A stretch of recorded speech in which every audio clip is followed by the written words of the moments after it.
Viktoria is, wow, this is an incredible film. I didn't actually look at any of the reviews or ratings before I watched it, and I fell in love with it. But I did think maybe it won't be so widely well received because it deals with some slightly controversial issues and some very questionable behaviour. But actually, it is very well received. The IMDb score is 7.6 out of 10, Metascore of 84. It's an Oscar winner. It won the Best Music Original Song Score and its Adaptation or Best Adaptation Score. I think they need to maybe get a shorter title for that accolade, but it did win that. But for me personally, I think it should have won Best Picture. I don't know what it was up against that year, but the narrative for this is incredible. So Viktoria is written and directed by Blake Edwards, and it stars the fabulous Julie Andrews, who looks so much like Radcliffe Hall in this. At certain points, it's incredible. She stars alongside James Garner and Robert Preston, and the description from IMDb is one sentence. It's a little bit more complicated than this, but it's a good starting point. And this says, a struggling female soprano finds work playing a male-female impersonator, but it complicates her personal life. We very quickly learn that Viktoria is a manipulator, but she's very likeable. She's a very likeable character. But at the beginning, there's a brilliant scene in a restaurant that's very intense, and there's a scene in her apartment. And quickly you learn that she is struggling. She hasn't got much money. She will do what it takes to live not even just a decent life, but certainly with the restaurant scene, quite a high society life, which is absolutely brilliant.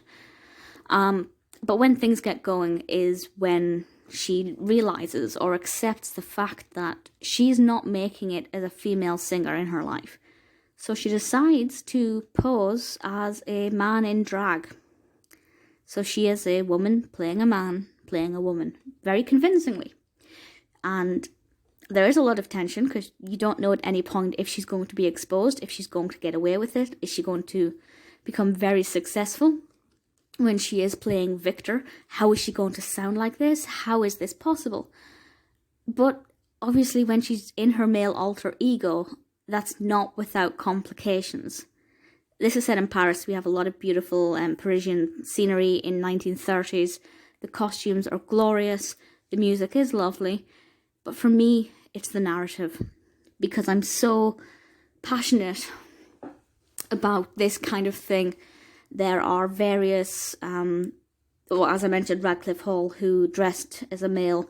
There's a book by Sarah Waters, Tipping the Velvet, in which somebody has to perform as a male in order to get ahead in their career.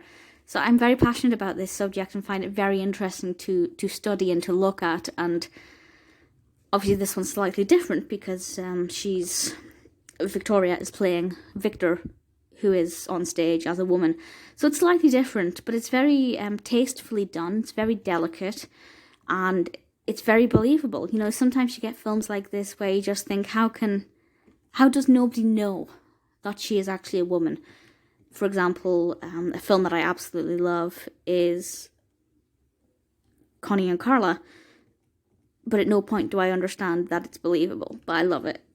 But this one, she can get away with it. The costumes, the makeup, everything is absolutely perfect. It is brilliant. If you haven't seen it, please do. I promise you will absolutely adore this film. It's beautiful, it's poignant, it's exquisite, it's gorgeous to look at, it's thrilling to follow.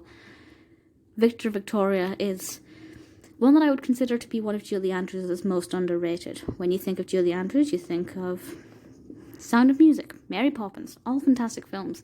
But for me, Viktoria is not better than Mary Poppins, but it may be my second or third favourite Julie Andrews role of all time.